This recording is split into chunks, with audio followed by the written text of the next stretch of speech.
Hi, this is Cate, Executive Director at CSAC. Today we had our CSAC Board of Directors meeting here in Sacramento at our conference center. Had over 50 counties represented by their selected board member for CSAC. At this meeting, several important things happened. First of all, the Board of Directors went forward and voted on the CSAC state and federal legislative priorities. This is the document that captures what our committees have put forward as the most important legislative agenda items for CSAC for the year. I would encourage you, now that this has been approved on a unanimous vote by the board, I would encourage you to go to our website and you can look at those priorities, get a sense of what CSAC is going to be focusing on in the current year, both state and federal level. Secondly, we had a very good discussion on criminal justice issues today.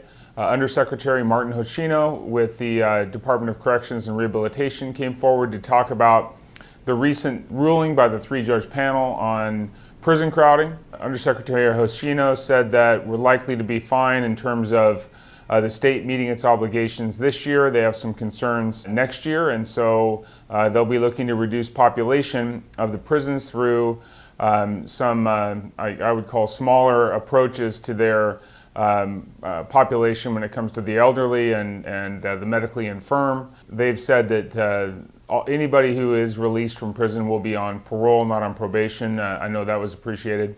We also talked a little bit about the governor's budget that includes funding for new and improved jails and healthcare facilities related to public safety. There's $500 million in the budget for that.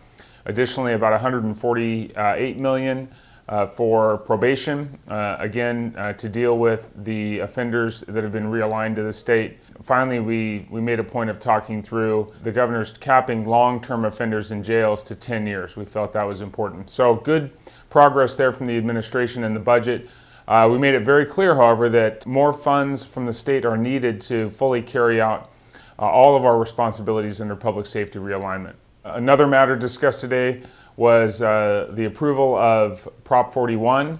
This is a proposition that would take existing dollars that are currently available for veterans, and it's going to reorganize those dollars so that we can provide housing for especially veterans who are indigent, those who need inexpensive housing. So the board, in support of our veterans, voted to support Prop 41. Again, you can see more information on our website about that. I wanted to note a couple things. In the next 2 weeks, CSAC, the CSAC officers and a number of supervisors are going to be going to Washington, D.C. as part of the NACO legislative event.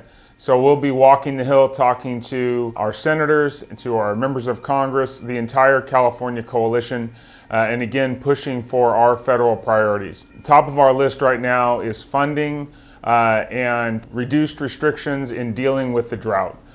So we expect to meet again with our delegation, and we're going to be focused on dealing with California's drought emergency in Washington, D.C., along with the other priorities that we typically address concerning federal funding. With that, I'll sign off, and we'll talk again after we've been up to Capitol Hill. Thank you.